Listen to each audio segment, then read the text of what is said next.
So this is the Raleigh Mountie, and we have here a 5-speed hub, Suntour sprocket, biopace blades. I think I need to take this down to do a video. Cat eye reflectors.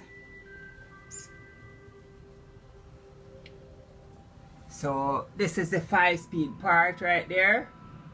So it consists of 9 options. One is the neutral and the others are gears. So even though it's 5 speeds, right? Different ratios.